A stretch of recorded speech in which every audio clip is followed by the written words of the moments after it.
الحال يعني بعد الاتفاق الرسمي مع الإدارة والرئيس يعني قوادرية اللي مشكور على المبادرة. راك كيما راك تشوف اليوم يعني جيت نشرف على الحصة الأولى، حصة تعارف أولا بعد ما قدم لنا قائد فريق اللاعبين، ولو أنني نعرف يعني جل اللاعبين اللي نشطوا فيه مع فريق اتحاد عنابة. وبعدها كما راكم تشاهدون بدينا الحصه التدريبيه تاعنا تحضيرا للمقابله الاولى غد خميس خشنا. بعدها راح يكون هناك اجتماع تقني بحت، استدعيت اللاعبين للساعه 8 ليلا باش ندير معاهم اجتماع نفهمهم ونشرح لهم الخطوط العريضه ولا كوندويت تونير، يعني كيف راح نتعامل انايا مع المجموعه ونحط كل واحد في المكان تاعو.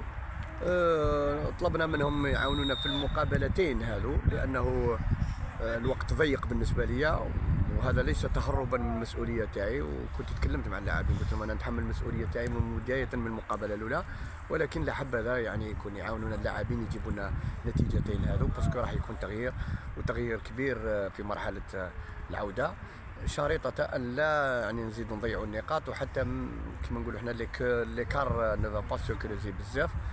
معليش نشدوا على الأقل 8 نقاط هذو، بوركوا با ننتظروا مفاجأة سارة إن شاء الله ينقص فارق النقاط، ولو ما ينقصش على الأقل 8 نقاط تبقى نقدروا حنايا في مرحلة العودة اون ريفيرس لا سيتياسيون ونروحوا. يعني حنا رانا معولين بوكو بليس على المقابلتين هذو يعاونونا فيهم، باسكو راح يكون فيه تغيير كما قلت انايا في مرحله العوده، وراح نكونوا اكثر قوه ان شاء الله، وهذا وعد مني.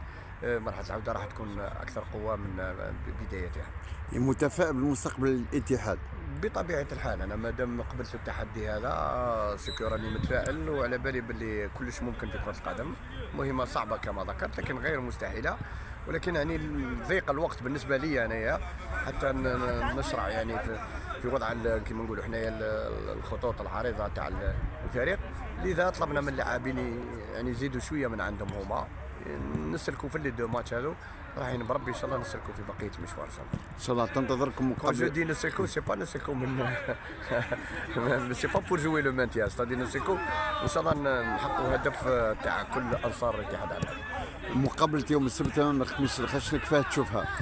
انا ديجا غير اتفقت مع اداره اتحاد عنابة، بديت شرعت ديجا في العمل تاعي والبحث عن نقاط القوه والضعف تاع فريق خميس خشنه، فريق اللي ما انهزمش قرابه 8 مقابلات، سي با ريان دي تو.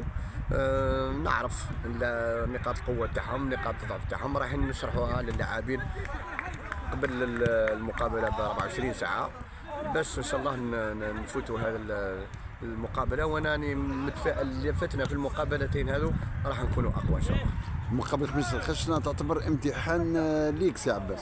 امتحان، ولو قلت لك انا ما نتهربش من الاسيوليه، ولكن راح نشرف على حصتين براتيكمون حصتين ونلعب المقابله.